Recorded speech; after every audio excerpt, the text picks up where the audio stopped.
Dios, gloria a tu nombre, Padre. Amén. Abramos nuestras Biblias, por favor, en el segundo libro de Reyes, capítulo 20, versículo 1 al 11. Damos gracias a Dios. Amén. Dice la palabra de Dios en este pasaje, en segundo de Reyes, capítulo 20, versículo 1 al 11. En aquellos días, Ezequías cayó enfermo de muerte. Y vino a él el profeta Isaías, hijo de Amós, y le dijo: Jehová dice así: ordena tu casa, porque morirás y no vivirás.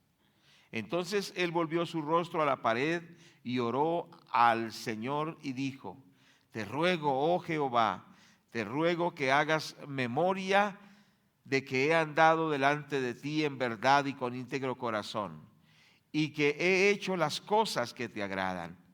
Y lloró Ezequías con gran lloro. Y antes que Isaías saliese hasta la mitad del patio, vino palabra de Jehová a Isaías diciendo: vuelve y di a Ezequías, príncipe de mi pueblo: así dice Jehová, el Dios de David tu padre: yo he oído tu oración y he visto tus lágrimas. He aquí que yo te sano. Al tercer día subirás a la casa de Jehová, y añadiré a tus días 15 años, y te libraré a ti y a esta ciudad de la mano del rey de Asiria, y ampararé esta ciudad por amor a mí mismo y por amor a David, mi siervo. Y dijo Isaías: tomad masa de higos, y tomándola, la pusieron sobre la llaga y sanó. Amén. Bueno, damos gracias a Dios. Bendito el nombre del Señor. Le pedimos al Espíritu Santo que nos guíe, que nos dé su guianza, que nos dé su dirección en todas las cosas. ¿Estamos de acuerdo? Bueno, damos gracias a Dios. Quiero compartir con ustedes el tema: vivir para cumplir los propósitos de Dios. Vivir para cumplir los propósitos de Dios. Estamos nosotros en unos tiempos muy peligrosos realmente, mucha mortandad, ¿cierto? Escuchamos de que se murió un familiar, que se murió un pastor, que se murió un vecino, y constantemente estamos escuchando noticias de muerte, ¿cierto? ¿Es real o no es real? Estamos viendo mucho dolor, mucho temor, mucha incertidumbre, ¿cierto? Hemos llegado a niveles muy fuertes de muertes por el mismo COVID, ¿cierto que sí? De ocupación de las UCIs por el mismo COVID y por las enfermedades pues, que están asociadas con esto. Es decir, que estamos viviendo tiempos de mucha mortandad y tenemos que entenderlo, tenemos que comprender, es una realidad que estamos viviendo. ¿Cierto que sí? Muchas veces vemos personas que están sanas y resulta que en cuestión de días ya los llevaron a la clínica y en cuestión de días se murieron y en cuestión de días entregaron fue unas cenizas.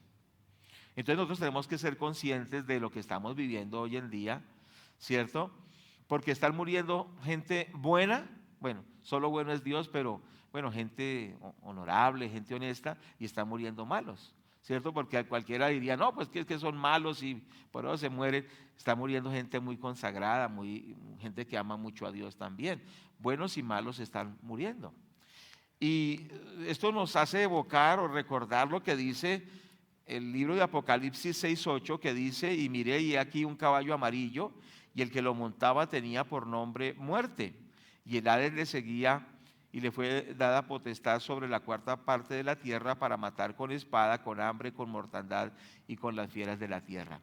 Aunque esto está en el futuro, en la gran tribulación, pero también en este tiempo de principios de dolores se ha desatado mucho la muerte. Tremendo esto. Entonces la muerte está rondando por todos lados. Es una realidad. ¿Lo entendemos? Entonces es importante entender la realidad. La muerte es una realidad siempre, pero ahora es más latente. Ahora, en el caso de este rey, nosotros observamos entonces, es el rey Ezequías. Ezequías significa Jehová es fortaleza. Y este hombre fue un hombre de los mejores reyes de Judá, por no decir el mejor. La misma Biblia lo dice, que antes de él ni después de él hubo un mejor rey, no hubo un mejor rey en Judá. Bueno, era un rey que quitó la idolatría de su pueblo, restauró la verdadera adoración a Dios, ¿cierto? Reconquistó los territorios que su padre había perdido, venciendo a los filisteos, los volvió a retomar, ¿cierto? Era un hombre de consagración, de conquista, un hombre de Dios. Era un hombre de oración. En una oportunidad dice que vinieron los asirios a invadirlos y él oró y clamó al Señor y Dios hizo un milagro tremendo, que el ángel del Señor mató como 185,000 soldados de una sola. Era un hombre de oraciones poderosas, era un hombre de Dios tremendo, era muy bendecido por Dios. Mas sin embargo, en un momento determinado, tocó a su puerta, tocó la muerte. Un hombre de Dios tremendo. ¿Cuántos me están oyendo? Quiero que ustedes se ubiquen en lo que les estoy diciendo. Este hombre de Dios tremendo, sin embargo, en un cierto momento, la muerte tocó a su puerta. ¿Qué haría usted, hermano, si la muerte tocara a su puerta? ¿Cierto? Entonces observamos, dice en el versículo 1, en aquellos días Ezequías cayó enfermo de muerte. ¿En cuáles días? Eran días de pruebas muy fuertes, ¿cierto? Eran pruebas donde Sennacherib, el rey asirio, había invadido y había amenazado, y en esos momentos de esa amenaza tremenda le viene el decreto de muerte, digámoslo. Era una declaración de muerte irremisible, ¿cierto que sí? En aquellos días cayó enfermo de muerte y era un decreto que había sobre él para morir. Tremendo esto. Eran días de pruebas. Entonces es importante entender, hermanos, que la prueba es parte de la vida cristiana. ¿Cuántos me están escuchando? Entonces es muy importante entender esto. Eran días fuertes, eran días de pruebas, pruebas fuertes. Entonces, por favor, todos los que estamos aquí entendamos que en la vida cristiana hay pruebas. ¿Cierto que sí? Y a veces hay pruebas muy fuertes. Esto es muy importante entenderlo, que hay pruebas en la vida cristiana y que estas son necesarias también. Entonces, por favor, entendamos esto, porque algunos tienen un cristianismo en el cual no tiene lugar a las pruebas. El cristianismo sin pruebas no es cristianismo. En la vida cristiana vienen pruebas. Entonces ustedes van a notar, todos los patriarcas pasaron pruebas de fe, pruebas de fuego. Entonces entendamos esto, porque algunos solo quieren los beneficios del evangelio, y como hoy se habla de un evangelio de prosperidad, de abundancia, y yo lo creo, Dios nos prospera, por supuesto que sí, pero es que el móvil de muchos es: si Dios me da esto o aquello, yo lo serviré. Aún los predicadores, ¿no? Hay predicadores que hacen énfasis solo en tener cosas. Y yo sé que Dios me ha bendecido y no tengo escasez de nada, pero yo sí quiero aclarar que el evangelio no es un evangelio solo porque Dios me dé y me dé cosas, sino porque Dios es digno de que lo alabemos y lo adoremos. Y yo sé que Dios nos da de todo, porque dice que Él suplirá todo lo que nos haga falta. Yo no estoy hablando de un evangelio de pobreza, no, nada de eso. Yo estoy hablando de que Dios nos sobreabunda, pero el móvil no es ese. Dice: buscad primeramente el reino de Dios y su justicia, y las demás cosas vendrán por añadidura. Entonces son añadiduras que sí vienen, por supuesto. Pero entonces es importante entender que en la vida cristiana hay pruebas. ¿Lo comprendemos? Porque entonces, ¿qué pasa cuando la gente se encuentra frente a la muerte y dice: no, a mí me dijeron que todo era fácil? ¿Cómo reaccionan esas personas que no tienen fundamento, que no tienen cimiento? Pues reniegan de Dios. Y dicen: no, ese Dios, que Dios, ni que nada, que Biblia, ni que nada. Y por eso es que mucha gente reniega contra Dios. ¿Sí me hago entender? Reniega contra Dios porque sencillamente no tiene un fundamento firme. Tenemos que seguir a Cristo, sea como sea. Hay a veces pruebas, ¿cierto?, de diferentes clases. Por ejemplo, la misma enfermedad es una prueba. Y no estoy de acuerdo con la enfermedad. Jesucristo es nuestro sanador. Pero a veces vienen situaciones en la economía, vienen pruebas familiares. Algunos de ustedes no han tenido que pasar pruebas con sus familias, con sus hijos, con su esposa, su esposo. ¿Cierto que sí o no? Dígame sí o no. Han tenido que pasar pruebas, digamos, emocionales, también ministeriales. Por supuesto que sí. En la vida cristiana hay pruebas. Y esto tenemos nosotros que entenderlo. No queremos las pruebas como aquella hermana que decía y lloraba y decía: Señor, no tengo pruebas, mándame pruebas, decía. y que ella veía que algunos estaban pasando pruebas. No, nosotros no, tampoco hasta allá. Pero sí en la vida cristiana hay pruebas. ¿Lo entendemos o no lo entendemos? Porque yo no quiero que usted se desilusione de la vida cristiana, para que cuando vengan los rigores de las pruebas usted reniegue y se aparte. No, entienda, en el mundo tendréis aflicción, pero en todas esas aflicciones el Señor nos da la victoria. ¿Cuánto le damos la gloria a Dios por eso? Démosle la gloria a nuestro Padre Celestial. Bueno, entonces es importante en la prueba tener la actitud correcta, hermanos. Es muy importante esto, porque ¿qué pasa? Algunos, cuando viene alguna prueba, entonces muestran lo que son. Ustedes saben que hay algunas joyas y todo, que solo es un baño de oro, ¿cierto? Pero cuando ese baño de oro, entonces, ¿qué hay debajo? Bueno, alguien dijo que hay cobre, ¿no? Entonces, por eso hay una expresión popular que dice mostró lo que era. Bueno, no va a decir que el cobre. Bueno, entonces, ¿qué pasa? Resulta que hay gente que tiene un barniz de evangelio, pero cuando vienen las situaciones de enfrentar las luchas, muestran quiénes son de verdad. O sea, que lo que parecía no era solo una apariencia.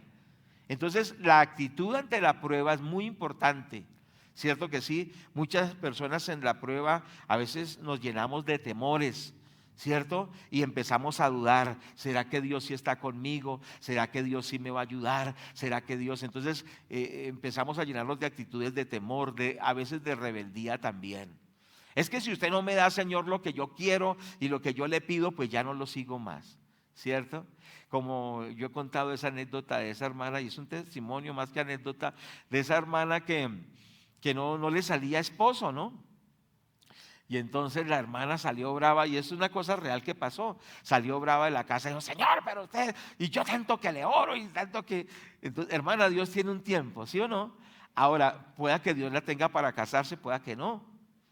¿Qué es lo que tiene que buscar? La voluntad de Dios, y eso es lo más duro, ¿cierto? Pero dice que la voluntad de Dios es agradable y perfecta. Y la hermana salió renegando y diciendo: Señor, pero usted no se qué. Y entonces... Cuando salió se dio un traspié y se cayó contra el andén y se rompió los dientes. Entonces, si con dientes no conseguía esposo, sin dientes peor, ¿cierto? Entonces, ¿qué pasa? A veces la rebeldía, la amargura, la queja, la murmuración, ¿cierto? Y entonces tenemos malas actitudes. Yo no sé qué actitudes tenemos ante la prueba, pero ¿qué sucedió con este hombre? Este hombre pudo vencer. Recordemos, amados hermanos, que nosotros debemos soportar la prueba, debemos depender de Dios, debemos alabar a Dios. Dice la Biblia que todas las cosas nos ayudan para bien. Romanos 8:28, todas las cosas ayudan a bien a los que aman a Dios. Entonces, cuando venga una situación, aún bordear la muerte, no vamos a tomar una actitud de víctimas y decir: pobrecito yo, Señor, y ¿dónde estás tú? Y yo que soy tu gran siervo y todas esas cosas. No, sino que lo que vamos a hacer es: Señor, te adoro, Señor, te exalto, Señor, te doy las gracias, porque en las buenas y en las malas tú sigues siendo mi Dios. Te adoraré, te exaltaré y te bendeciré. ¿Cuántos damos gloria a Dios por eso? ¿Cuántos le damos la gloria al Señor?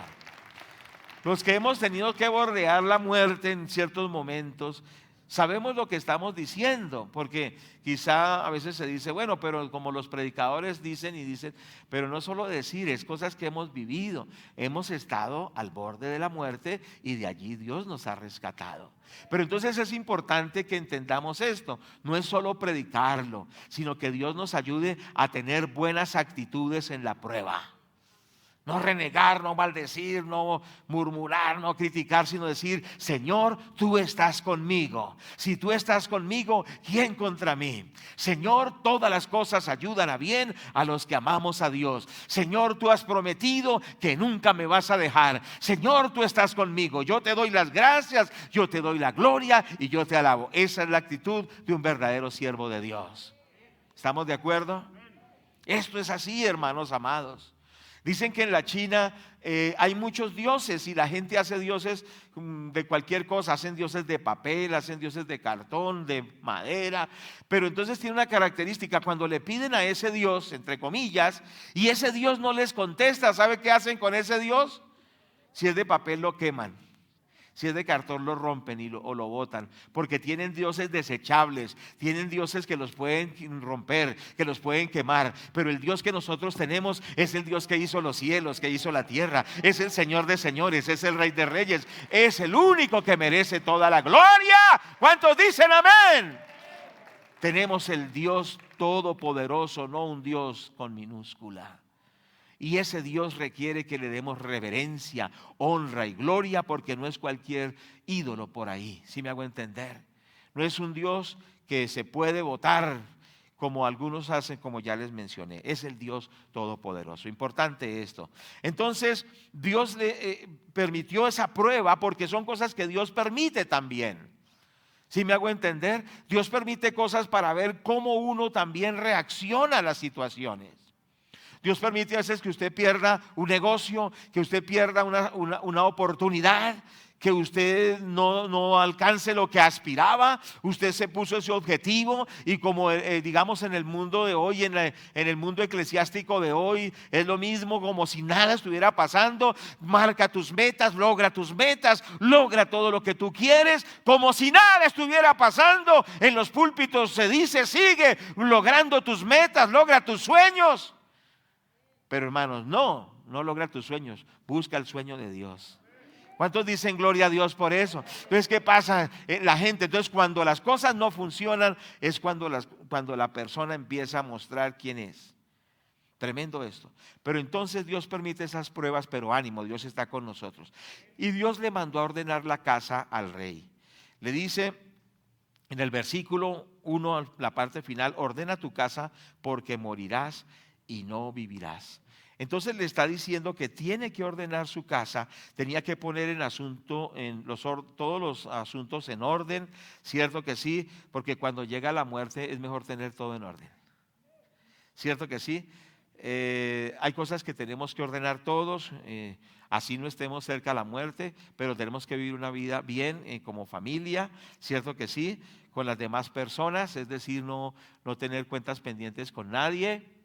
¿Cuántos están de acuerdo conmigo? Primero con la familia, que haya armonía familiar, que haya respeto, que haya comunión, pero también con las demás personas, que no haya desavenencias, conflictos. Tenemos que tener también al día las cuestiones administrativas en la parte económica, que no estemos con deudas, que no estemos con compromisos, ¿cierto?, que nos pueden perjudicar a nosotros o a la familia. Es decir, la parte económica, la parte financiera, administrativa en orden. También la vida ministerial en orden, los que tenemos un ministerio, pero ante todo estar en orden con Dios. ¿Cuántos dicen amén? De tal manera que estemos listos para vivir o listos para morir. ¿Cuántos dicen gloria a Dios por eso? Por supuesto, como yo predicaba hace unas semanas o mes y medio atrás, tenemos que anhelar la vida, tenemos que querer la vida y siempre rechazar la muerte, mas sin embargo tenemos que estar listos para vivir o para morir. Ese es el cristiano. El cristiano verdadero es el que está listo para vivir todos los años que Dios tenga o hasta cuando Cristo venga, pero que también está listo para morir. ¿Por qué? Porque en este momento este hombre, le dicen, llegó la hora y no estaba listo. Dios le dijo: ordene su vida. Muchos lo escoge la muerte y no están preparados. Ahora la pregunta es esta: ¿estás preparado para vivir? ¿Estás preparado para morir? Ahí sí, un hermano dijo: ¿estás listo para vivir? Dijo amén. Y ¿estás listo para morir? Dijo ay, ay, ay. Entonces es importante entender que la vida cristiana es una vida a la luz de Dios siempre. Entonces, por favor, yo no estoy hablando que vamos a morir y queremos es vivir, ¿cierto? Pero tenemos que estar listos para vivir o para morir según lo que estamos viviendo, según lo que se ve hoy y a la luz de Dios. Pero queremos vivir, ¿cierto que sí? Porque el apóstol Pablo dice: yo quiero vivir para que el evangelio corra, para que la palabra de Dios se extienda, ¿cierto? Pero yo pregunto: ¿cuántos de los que murieron, los pastores que murieron, no querían vivir? Pero sin embargo no pudieron.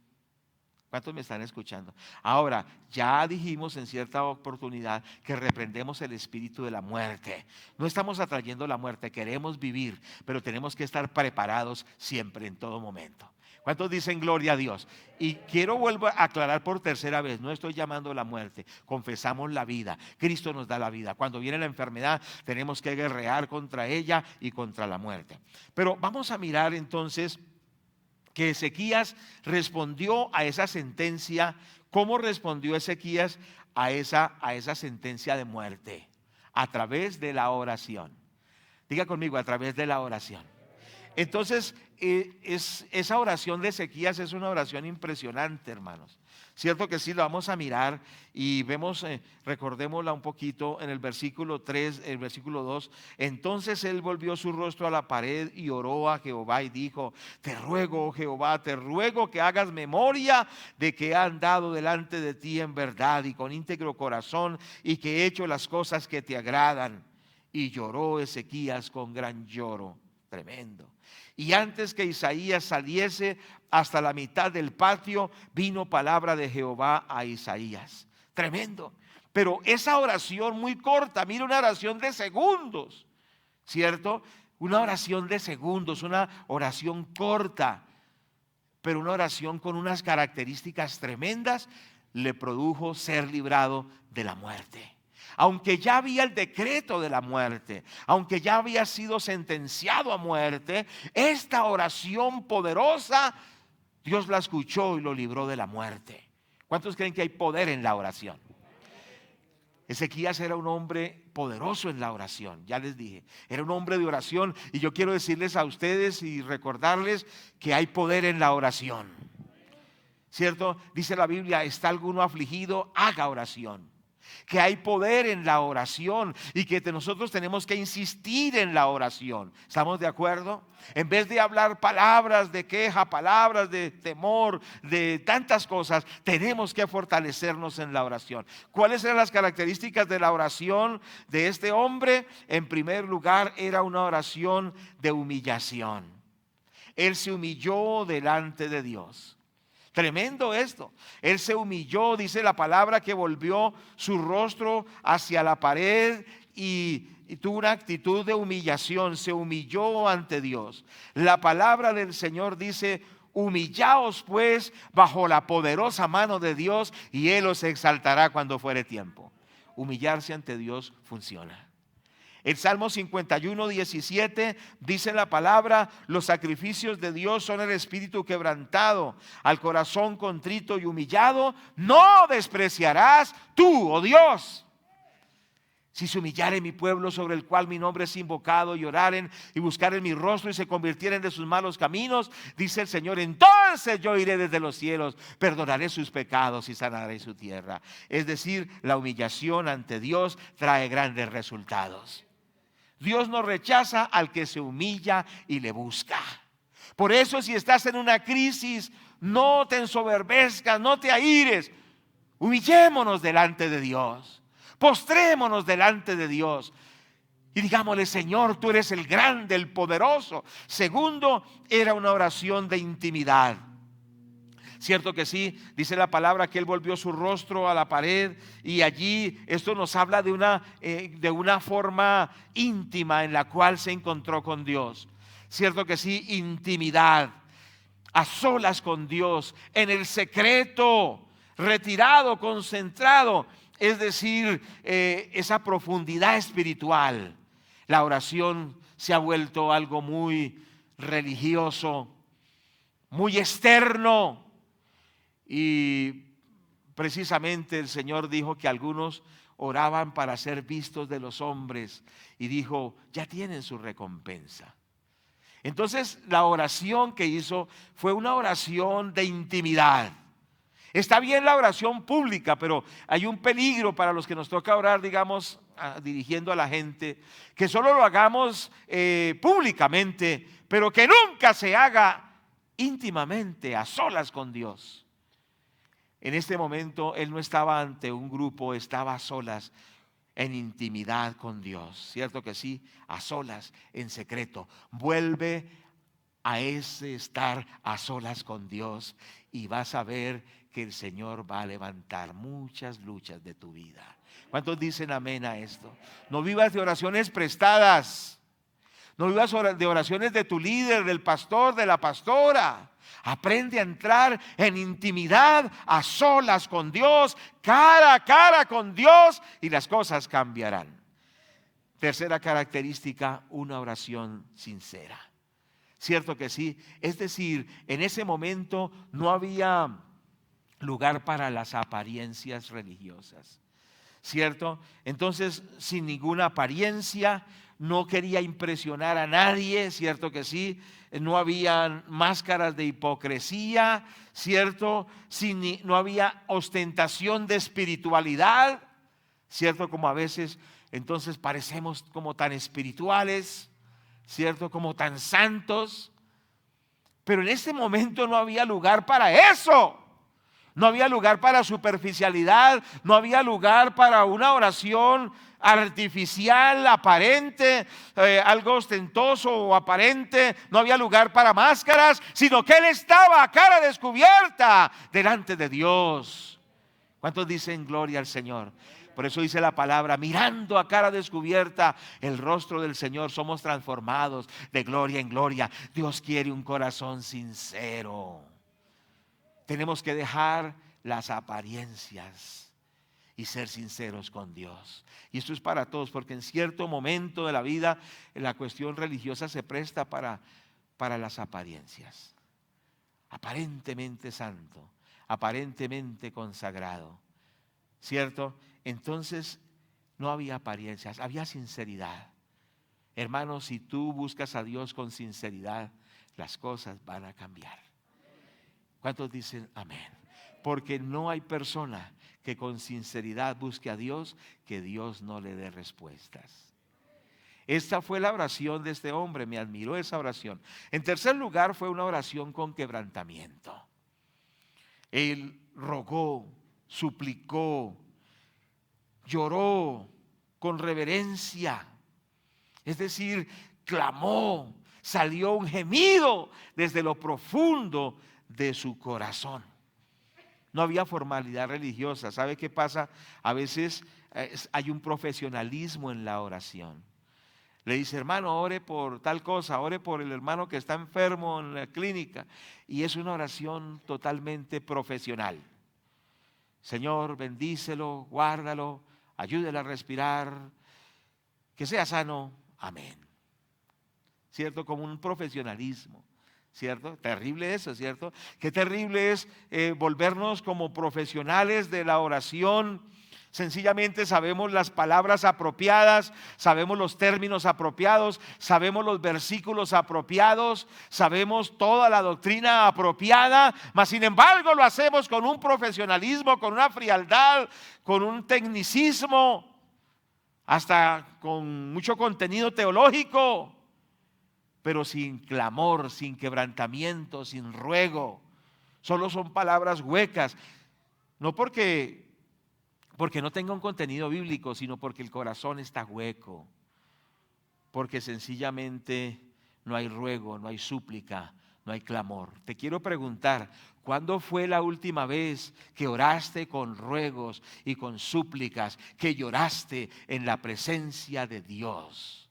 ¿Cuándo fue la última vez que lágrimas corrieron por tus mejillas cuando oraste y buscaste a Dios? Muchos ya ni lloran, ya no hay quebrantamiento, ya no hay lágrimas, ya no hay clamor. Solo hay formalidad en el sentido de hacer todo lo correctamente expresado, correctamente dicho, con un profesionalismo, con una formalidad religiosa, con una superficialidad, con una rutina religiosa. Pero aquí no había tiempo para rutinas religiosas, se estaba muriendo. Entonces clamó, lloró, rogó, suplicó y Dios lo oyó. ¿Será que tú y yo tenemos que volver a ese tipo de oración? ¿Será que hemos olvidado esa oración? ¿Será que se ha vuelto el evangelio una rutina religiosa? ¿Será que nuestros cánticos, nuestra asistencia, nuestro servicio en la iglesia se ha vuelto un formalismo solamente porque ya no hay clamor, ya no hay ruego, ya no hay búsqueda, solo hay profesionalismo, solo hay formalismo, solo hay religiosidad? Pero cuando la muerte llega no hay lugar para esas cosas, sino para la oración como la hizo este hombre. En quinto lugar, la oración de Ezequías. En la oración de Ezequías apeló a argumentos espirituales. Lo hizo con humildad, pero apeló a ciertos argumentos. Y él le dice en la oración, le dice, versículo 3, te ruego, oh Jehová, te ruego que hagas memoria de que he andado delante de ti en verdad y con íntegro corazón, y que he hecho las cosas que te agradan. Y lloró Ezequías con gran lloro. En otras palabras, él apeló a argumentos y le dijo, Señor, a ti te consta que yo he sido una persona que te honra, que te ama, una persona que me he esforzado por agradarte, Señor. Téngame en cuenta eso, Señor. Y Dios le tuvo en cuenta eso. ¿Sabe una cosa? Claro que no es por obras, dice la Biblia, para que ninguno se gloríe. Pero también por otro lado, Dios mira cuando usted se esfuerza por agradar a Dios. ¿Sí estamos de acuerdo? Y Ezequías le está diciendo, Señor, acuérdese que yo he hecho, te he servido, he andado con verdad, he tenido un íntegro corazón, he hecho lo que a ti te agrada, Señor. Señor, a ti te consta que yo te he amado. Y Dios también le tuvo en cuenta eso, hermanos. En el libro de de Hechos, capítulo 10, verso 4, dice la palabra de Dios de esta forma, dice así la palabra. Y él mirándole fijamente y atemorizado dijo, ¿qué es, Señor? Y le dijo, tus oraciones y tus limosnas han subido para memoria delante de Dios. ¿Quién era este hombre del cual se habla aquí? Era Cornelio. Cierto que era un hombre piadoso, temeroso de Dios. Veamos desde el versículo 1. Había en Cesarea un hombre llamado Cornelio, centurión de la compañía llamada la Italiana, piadoso y temeroso de Dios, con toda su casa, que hacía muchas limosnas al pueblo y oraba a Dios siempre. Versículo 3. Este vio claramente en una visión cómo a la hora novena del día que un ángel de Dios entraba donde él estaba y le decía, Cornelio. Y él mirándole fijamente y atemorizado dijo, ¿qué es, Señor? Y le dijo, tus oraciones y tus limosnas han subido para memoria delante de Dios. Entonces las oraciones y las ofrendas que Cornelio hacía habían subido para memoria ante Dios. Lo que tú haces bueno con esfuerzo para agradar a Dios, Dios lo tiene en cuenta. ¿Cuántos dicen gloria a Dios por esto? ¿Cierto? Por eso es importante hacer el bien. Por eso es importante agradar a Dios. Porque eso es también algo que Dios tendrá en cuenta. Ahora, haciendo por supuesto el balance, que no es por obras para que nadie se gloríe. Pero también el hacer el bien es tenido en cuenta por el Señor. Y este Ezequías, con un hombre de discernimiento espiritual, le dice, Señor, téngame en cuenta eso, que he sido íntegro. ¿Tú podrías decirle lo mismo? Señor, tenme en cuenta que yo de verdad te sirvo. Tenme en cuenta, Señor, que soy un hombre de Dios. Tenme en cuenta, Señor, que te busco y te obedezco. Bueno, importantes elementos, porque esto vendrá en tu ayuda cuando estés en la prueba. ¿Cuántos dicen amén? Cuando tengas que hacer una oración, esto te ayudará también, porque Dios no olvidará esa actitud. Dios no olvidará lo que tú haces para Él. Bueno, en sexto lugar, la oración de Ezequías era también con motivaciones correctas. Motivaciones correctas. En el versículo 8 nos dice la palabra de Dios, y Ezequías dijo a Isaías, ¿qué señal tendré que Jehová me sanará y que subiré a la casa de Jehová al tercer día? La motivación de Ezequías era ir a la casa de Dios. ¿Y para qué iba a ir a la casa de Dios? Pues para darle la gloria a Dios, para rendirle honra a Dios. O sea que las motivaciones de Ezequías no eran mezquinas y egoístas, ¿cierto que sí? Sino que él quería vivir para estar en la casa de Dios. ¿Para qué quieres vivir? ¿cierto? ¿Para qué quieres vivir? Yo recuerdo que cuando el expresidente Chávez de Venezuela estaba muriendo, salió en un video diciendo: Dios, dame la vida, Dios, dame la vida. Bueno, no me acuerdo el acento bien, pero Dios, dame la vida. ¿Para qué quería la vida? ¿Para seguir sirviendo a los demonios? ¿Para qué quería la vida? ¿Para desenterrar huesos de muertos? ¿Para adorar al diablo y a los demonios? ¿Para qué quería la vida? ¿Para empobrecer a un pueblo, para ser santero y brujo? ¿Para qué quería la vida? ¿Para qué quieres tú vivir? ¿Quieres vivir para seguir pecando? ¿Quieres vivir para hacer lo que se te ocurre y lo que se te viene en gana? ¿Quieres vivir para ser el rebelde que has sido siempre, en el caso de algunos, no digo de todos? ¿Quieres vivir para hacer lo que te viene en gana? Por eso es que muchos también, cuando llega la sentencia, no pueden seguir viviendo. Porque han vivido siempre en sus caminos, han vivido siempre en su egoísmo, han vivido siempre en sus pecados. Y cuando se están muriendo, Dios, déjame vivir. ¿Para qué quieres vivir?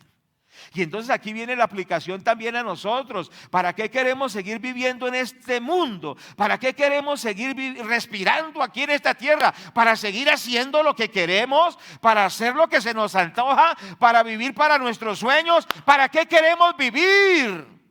Y es una pregunta que el Espíritu Santo nos hace para llevar una vida sin propósito, sin sentido, para pasar la vida por pasarla. No, sino que le digamos a Dios: yo quiero vivir para darte la gloria, quiero vivir para servirte, quiero vivir para cumplir tus propósitos. ¿Cuántos dicen amén a eso? Pero así no nos estemos muriendo. Digamos, ¿para qué queremos vivir? Y que esto sea una confrontación. Porque como estamos diciendo, a muchos la muerte los ha encontrado así de una. De una vez a UCI, de una vez los entuban, a los 3 días se mueren, les entregan unas cenizas a los familiares. Fue así, rápido.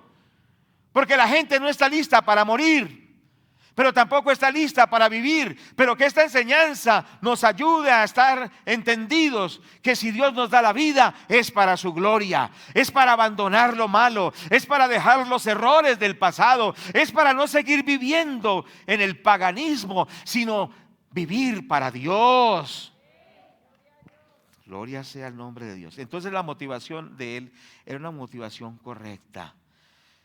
Quería vivir para seguir agradando a Dios, para cumplir su asignación, su llamado, ¿cierto? Qué importante es esto. Ahora, esa oración tuvo unas respuestas tremendas delante de Dios, ¿cierto? Esa oración es la que llama la atención de Dios. ¿Sabe que hay oraciones que llaman la atención de Dios? Y esta es una de ellas. Es decir, Dios no pudo estar indiferente. Ese tipo de oración le llamó la atención. Es decir, Dios no pudo decir: sí, hay alguien que está religiosamente orando. No, le llamó la atención, ¿cierto? Y ese tipo de oración no impide, no permite que Dios esté indiferente. Le llama la atención. ¿Cuántos quieren llamarle la atención a Dios? O sea, que Dios diga: uy, pero aquí está pasando algo fuera de lo común. Hay 7,000 millones de personas, pero aquí hay una persona que es especial. Su forma como ora, lo que él es como persona. O sea que el que tiene estas características en su oración llamará la atención de Dios. Y Dios dirá: aquí hay alguien especial, aquí hay alguien diferente. Y ese alguien es usted. ¿Cuántos dicen gloria a Dios? ¿Cuántos le damos la gloria a Dios? Bueno, entonces esta oración le llamó la atención a Dios. Le dice el Señor al profeta: he oído tu oración. Le manda la palabra Dios por el profeta: he oído tu oración. Versículo 5 en la mitad del versículo: yo he oído tu oración y he visto tus lágrimas. Yo he oído tu oración y he visto tus lágrimas. Ese tipo de oración Dios la oye. Hay oraciones que Dios no oye.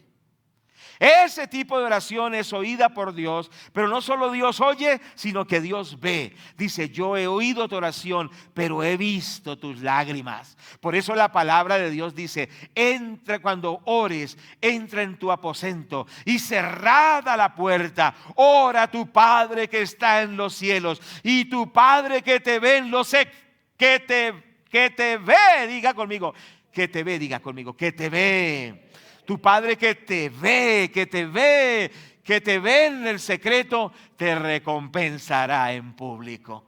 Hay oraciones que llaman la atención de Dios y Dios las oye y Dios ve la actitud, pero Dios las responde y nos recompensa.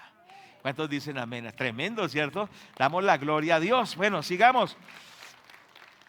Ese tipo de oración hizo que Dios hablara y actuara. ¿Cierto? En el versículo 4 dice: antes que Isaías saliese hasta la mitad del patio, vino palabra de Jehová a Isaías. Es decir, ese tipo de oración hizo que Dios diera palabra, ¿cierto? Y no solo diera palabra, sino que Dios actuara. Yo te sano. Entonces ese tipo de oración hace que Dios dé palabra, que Dios nos hable, pero que Dios también obre a nuestro favor para su gloria. Hay una movilización en el mundo espiritual cuando hay esa oración. Es decir, que el mundo espiritual se empieza a mover cuando hay esa oración. Dios activa profetas, ¿cierto que sí? Y suceden milagros y Dios hace maravillas. ¿Cuántos queremos ver la gloria de Dios? Tengamos esa oración. Hace que Dios respalde, y en este caso dice que le añadió años de vida, ¿cierto? Produce que Dios dé señales sobrenaturales. Recuerde que él pidió una señal, y no vamos a enfatizar la señal, pero ese tipo de oración hizo que Dios le diera señales sobrenaturales, ¿cierto que sí? E hizo que Dios librara al que oró de sus enemigos, pero también libró a la ciudad. Versículo 6: añadiré a tus días 15 años y te libraré a ti y a esta ciudad de la mano del rey de Asiria. Mire que él oró por él, pero la oración que él hizo también bendijo a toda la ciudad.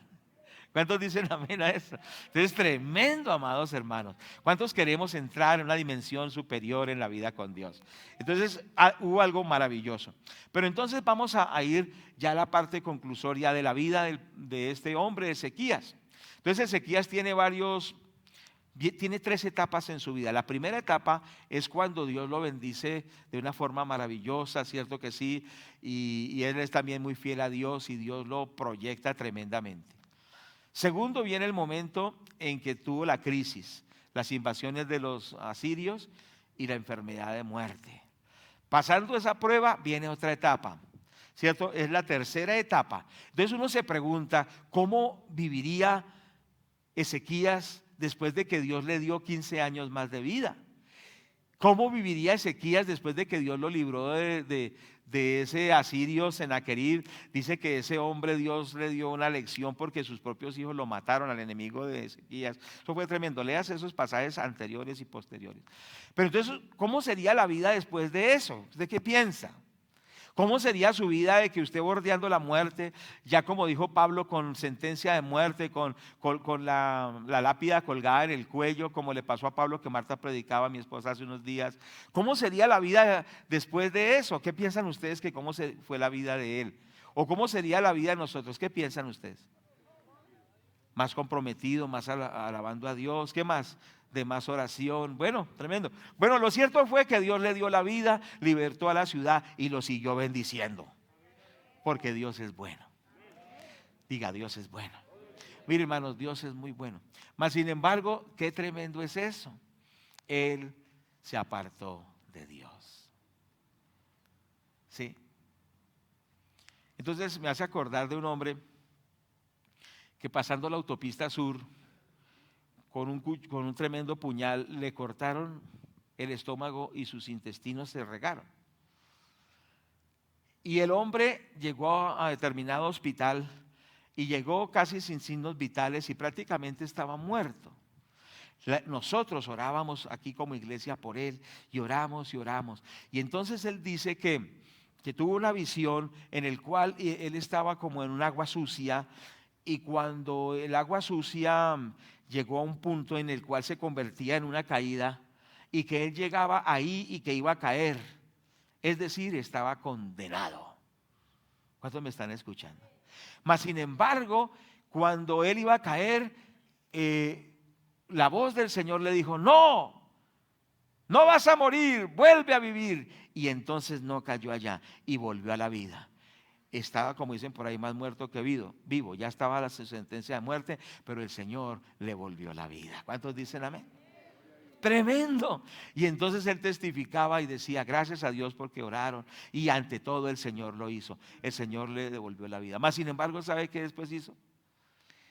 Él tenía unas costumbres inmorales tremendas. Le gustaban los hombres siendo hombre. Y le gustaba todo eso. Y después de todo eso, volvió a lo mismo. Hay hermanos que dicen, ay no. Pero eso le pasa a muchas personas. Y quizá a algunos de los que están aquí. No nos acordamos de lo bueno que ha sido Dios, de que estuvimos, lo mismo este hermano, este hombre que estaba en el taller allá del hermano Javier y que se colgó del cuello. ¿Cuántos recuerdan ese caso? ¿Se acuerdan de él? Que se colgó del cuello y quedó muerto. Cuando llegó el hermano Pedro Pablo lo vio muerto y cortó el cable y el hombre cayó ahí, pero Pedro Pablo clamó, Señor, tenga misericordia, tenga misericordia. Y el muerto hizo ¡pah! Y volvió a la vida. ¿Ustedes creen que el Señor puede resucitar los muertos? Para Él todo es fácil, no es ni difícil. Pero ¿qué pasó? El hombre pasó aquí a este púlpito y testificó, nos mostró el cuello morado, negro más bien que morado, negro. ¿Y ahora dónde está? Volvió al pecado. Si me hago entender, porque hay gente así. Dios lo puede haber salvado de las llamas del infierno, lo puede haber salvado de la condenación eterna, pero cuando Dios tiene misericordia, vuelven a lo mismo, siguen en lo mismo. ¿Por qué estás viviendo? ¿Por qué sigues en lo mismo? ¿Por qué vivimos en lo mismo? ¿Será que Dios no nos ha librado de sentencias de muerte? ¿Será que por nuestra conducta ya no debíamos estar muertos, pero Dios nos ha dado vida? ¿Y por qué seguimos igual o peor? Escuchemos, por favor. ¿Cuántos me están oyendo? ¿Y sabe qué hizo este rey? Este rey dice la palabra que cometió un error muy grande. Y vamos a mirar en 2 de Crónicas, capítulo 32. Este relato está en muchos, por lo menos en 3 lugares de la Biblia, en 3 libros diferentes. Pero en 2 de Crónicas 32, 25 nos dice la palabra de Dios así. Versículo 24, en aquel tiempo Ezequías se enfermó de muerte, lloró a Jehová, quien le respondió y le dio una señal. Ya vimos lo de la señal.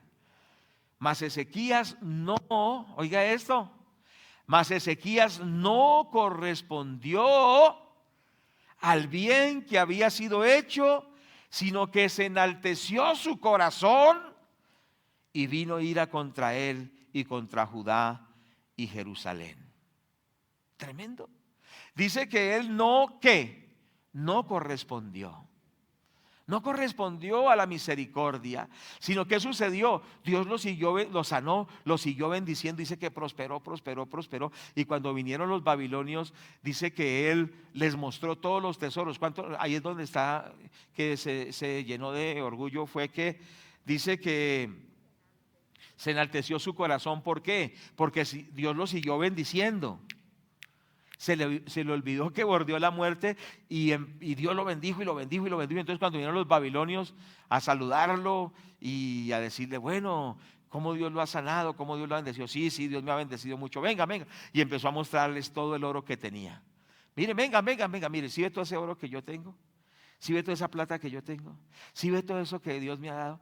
Pero no le daba la gloria a Dios, sino que decía, sí ve lo duro que soy yo, sí ve lo importante que soy yo, sí ve la excelencia de persona que soy yo, y no le dio la gloria a Dios, sino que por una actitud orgullosa, jactanciosa, presumió de tantas cosas y a Dios le desagradó y le dijo, por hacer esto ahora sí vendrá juicio. Pero el juicio no, pues Dios tuvo misericordia, no lo alcanzó a él, pero afectó a las nuevas generaciones. Y entonces él dijo, bueno, al menos no va a venir esto en mi tiempo. Pero es que no es solo nosotros. ¿Sabe una cosa? La vida no se trata solo de nosotros. La vida se trata también de otras personas, que es nuestra familia, la iglesia, nuestra ciudad, pero también nuestros hijos y nuestros nietos. La persona malvada, él piensa solo en sí mismo. Con tal de que Dios me bendiga, que Dios me ayude, que Dios me sane, con tal de que Dios me dé todo, qué felicidad. Pero no es solo nosotros. Lo que nosotros hacemos bien Bendecirá a nuestros hijos, a nuestros nietos, a nuestros bisnietos. Lo que hagamos mal les traerá problemas a ellos. Aprendamos a mirar la vida no solo por el egoísmo, el egocentrismo, sino pensemos qué estamos dejando a las nuevas generaciones. La descendencia del justo será bendita. ¿Cuántos dicen amén? Entonces, qué importante es vivir no solo por el provecho propio, sino también por los que vendrán. Y también por nuestra iglesia, por nuestra ciudad, por nuestro país. La integridad de una persona bendice a muchos. Pero el pecado de una persona también afecta a muchos. Ustedes, algunas personas dirán, pero es que es mi vida, yo hago con mi vida lo que yo quiero. No, nuestra vida no está desconectada de las demás. ¿Acaso Adán y Eva, ellos pecaron? Nosotros no estábamos allá, pero la pregunta es, ¿el pecado de ellos nos afecta a nosotros? ¿Sí o no? Porque ellos nos representaban. Y el pecado de Adán y Eva nos seguirá afectando a la raza humana. ¿Por qué? Por el pecado de un hombre vino la maldición a todos los hombres. Entonces ya no podemos pensar de esa manera, que no es mi vida. Esa mujer que dice es mi vida, yo hago con mi vida lo que yo quiera. Ese hombre que dice es mi vida, yo hago con mi vida lo que yo quiera. No, se trata más de que lo que nosotros somos como personas. Nosotros somos puertas de bendición para muchos o somos un problema para muchos. Entonces, qué importante es tener trascendencia, ¿cierto? Si nosotros hay integridad, nuestros hijos serán bendecidos, nuestros nietos serán bendecidos. No pensemos solo en nosotros, porque es que ese es el evangelio de hoy, egocentrista. Dios te bendice, Dios te da, tú tendrás y tendrás, y levantan el ego y todo. No, aquí no se trata de estrellas, aquí se trata de darle la gloria a Dios. Aquí se trata de ser gente como Daniel, que decía, el Dios de los cielos revelará sus propósitos. Y siempre Daniel exaltaba a Dios, y siempre Dios también exaltaba a Daniel. No estuvo Daniel en 4 gobiernos paganos y siempre él dándole la gloria a Dios, siempre Dios lo promovía. Promovamos a Dios y Dios nos bendecirá a nosotros, pero también bendecirá a las nuevas generaciones. ¿Cuánto le damos la gloria a Dios por esto? Pero ¿sabe qué sucedió? Escuche esto, ya estoy tratando de terminar. Él no respondió en la prosperidad. Habiendo salido de esa crisis, cuando se le olvidó ese clamor, se le olvidó ese ruego, se le olvidó esa angustia, esa intimidad, se le olvidó esa oración de lo más profundo, se le olvidó. Y en vez de humillación, de quebrantamiento, de intimidad, fue orgullo. Y dice, mas Ezequías no correspondió al bien que le había sido hecho, sino que se enalteció su corazón y vino ira contra él y contra Judá y Jerusalén. Oh, amados hermanos, ¿cuántos de nosotros Dios nos sanó, Dios nos liberó, Dios nos ayudó y no hemos cambiado? Hacemos lo mismo, vivimos en lo mismo, somos lo mismo. Tremendo. ¿Por qué Dios nos bendice? ¿Para qué Dios nos bendice? Ahora, es importante entender que las luchas, las aflicciones son pruebas, pero la prosperidad también es prueba. ¿Quiere usted probar el corazón de una persona? Dele plata, dele poder, dele autoridad. Y ahí sale de una vez. ¿Cierto que sí? Hay personas que usted no les puede dar un poquito de poder porque ya se sienten los dueños del mundo. ¿Sí me hago entender? Hay personas que el Señor no les puede dar un poquito de plata porque ya eso los emborracha. Por eso es que muchas veces la persona ora y yo quisiera todo esto y dice, mijo, no estás preparado para eso. No te voy a dar eso porque si te doy eso te vuelves loco. ¿Cierto? Y entonces a veces, pero Señor, ¿pero por qué? ¿Pero por qué? Y la gente ora y dice, Señor, ¿pero por qué? Digamos, el pastor dice, Señor, ¿por qué no tengo una mega iglesia, Señor? Dice, ¿por qué no tienes para eso? Tu carácter no te da para eso. ¿Qué es preferible? Vivir y agradar a Dios y entrar en el cielo. No llenarse de expectativas ilusas y cosas como cosas de eso que lo inflan y en los congresos le dicen: tú eres grande, logra tus aspiraciones. No, ¿quién dijo eso? Eso no se trata de lograr tus aspiraciones, se trata de agradar a Dios. Y si agradamos a Dios seremos bendecidos. ¿Cuántos dicen amén? Gloria a Dios, bendito el Señor. Entonces es importante eso, amados hermanos. Terminó muy mal este hombre porque se llenó de orgullo, de vanagloria, y eso le pasa a muchas personas, le pasa a las sociedades. ¿Acaso los Estados Unidos, Dios no los ha bendecido tanto, pero se olvidaron de Dios, se materializaron, se volvió todo el hedonismo y todas estas cosas? ¿Y a dónde van a parar y a dónde van a parar las naciones? Humillémonos delante de Dios, vivamos para la gloria de Dios, vivamos para los propósitos de Dios. ¿Cuántos dicen amén? Si Dios nos dio vida, es para cumplir los propósitos de Dios. Vuelvo a decirlo por quinta vez quizá. Si Dios nos da vida, es para agradar a Dios.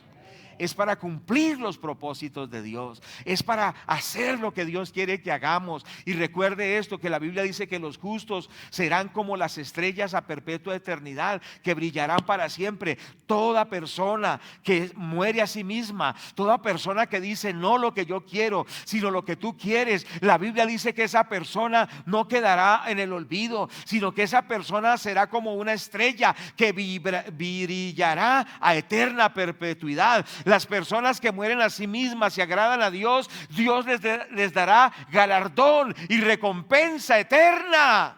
Los que viven enfrascados en buscar la pompa, la gloria y todo aquí, cuando estén allá serán opacados.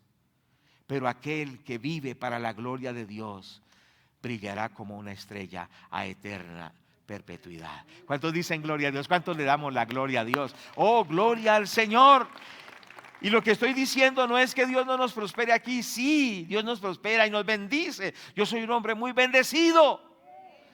A mí me bendice la gente y Dios me bendice. Yo vivo despreocupado por eso. Yo no tengo problema por que no, que qué voy a hacer, que no tengo que comer, nada de eso. Siempre Dios me ha provisto toda la vida.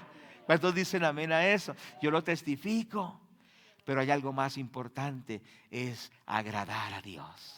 Servir a Dios, honrar a Dios, porque para eso estoy en esta vida. Bueno, vamos a mirar el libro de los Hebreos. El tiempo ha pasado, los hermanos de tecnología ya me tienen referenciado. Entonces voy a Hebreos, capítulo 5. Ese es un chiste distensionador. En Hebreos capítulo 5 vamos a mirar otro personaje que oró como oró Ezequías, perdón. Y ese personaje se llama Jesús de Nazaret. Dice el capítulo 5, versos 7 y 8. Y Cristo en los días de su carne, ofreciendo ruegos y súplicas, aleluya, con gran clamor y lágrimas, al que podía librarle de la muerte, fue oído a causa de su temor reverente. Y aunque era hijo, por lo que padeció, aprendió la obediencia. Entonces mire que Jesús hizo una oración muy parecida a la de Ezequías.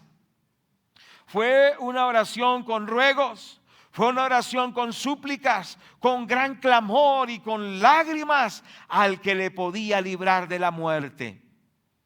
Y dice que fue oído a causa de su temor reverente.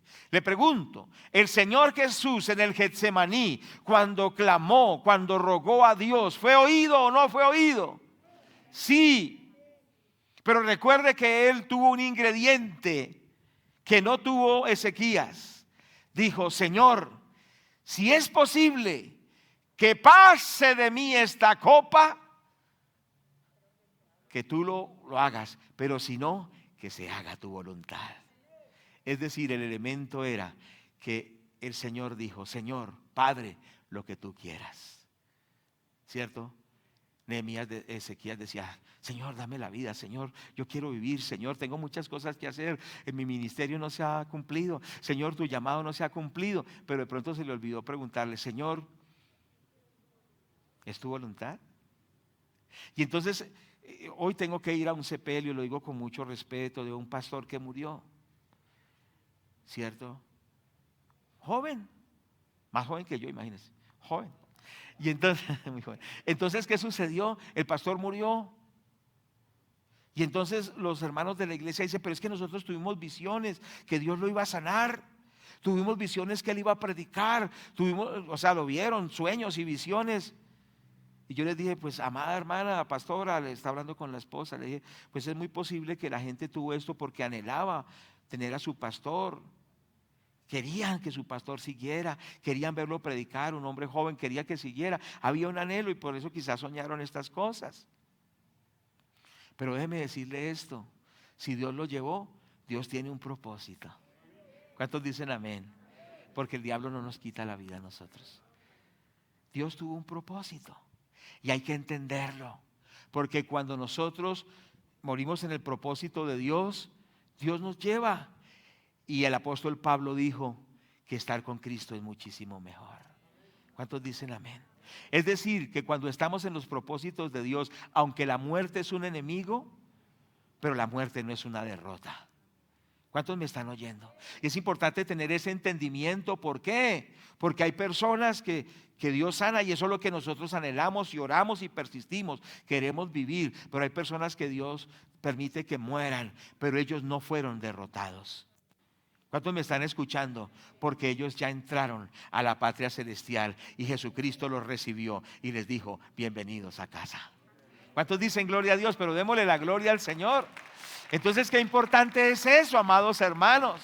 El Señor Jesucristo no vivió 15 años más, pero vive por la eternidad. ¿Cuántos dicen amén a eso? No le fueron dados 15 años más, pero vive por la eternidad. Cumplió el propósito de Dios. Entonces yo lo que les quiero decir a ustedes con mucho amor es que ni la muerte para nosotros es un problema. Lo importante es que vivamos para Dios. ¿Cierto que sí? Que vivamos para la gloria de Dios y que le entreguemos todo al Señor Jesucristo. ¿Cierto que sí? Y que vivamos para la gloria de Dios y que no vivamos de acuerdo a los parámetros del mundo. Dice, murió, fracasó. ¿Quién dijo eso? ¿Jesús murió y fracasó? No, Jesús murió y le aplastó la cabeza al diablo. Jesús murió, fue sepultado, pero fue resucitado y se le ha dado un nombre que es sobre todo nombre. Es que uno ve las cosas de una manera y Dios ve las cosas de otra forma. Y Jesús, no vuelvo a recalcar por segunda vez, no vivió por 15 años, vive por la eternidad. Es el Señor de señores y es el Rey de reyes. Por eso Jesús es nuestro modelo. Tenemos que aprender del Señor Jesús. Ahora, quiero hacer una pregunta, ya estamos concluyendo. ¿Por qué Dios nos da segundas oportunidades? ¿O para qué? Cada uno respondamos, ¿no? ¿Para qué Dios te ha dado segundas oportunidades? ¿Dios te ha dado segundas oportunidades o no? Terceras, cuartas, hasta quintas. ¿Para qué crees que Dios te ha dado esa oportunidad de estar respirando en este planeta?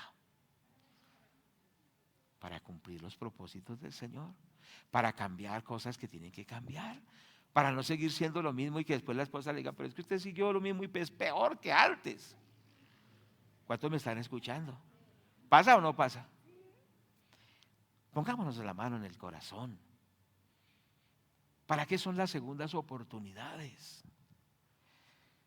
Estamos cumpliendo los propósitos de Dios. ¿Está usted seguro que está cumpliendo el propósito de Dios? Porque Dios nos ha dado la oportunidad para cumplir sus propósitos. ¿Estamos cumpliendo los propósitos? ¿Hemos cambiado nuestro estilo de vida? ¿Somos diferentes antes de pasar esa prueba o es lo mismo? Es un llamado a la reflexión.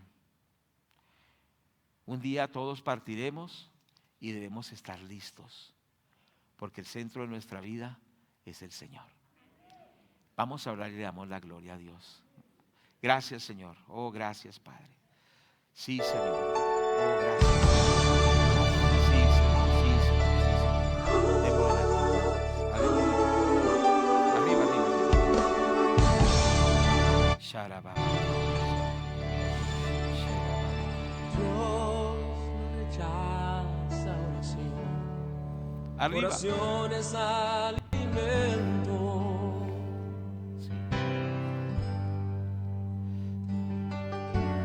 Nunca vi un justo sin respuesta. Aleluya. O quedar en sufrimiento. Sí, Señor. Dale la gloria. Basta solamente esperar lo que Dios irá a hacer. Démosle la gloria al Padre.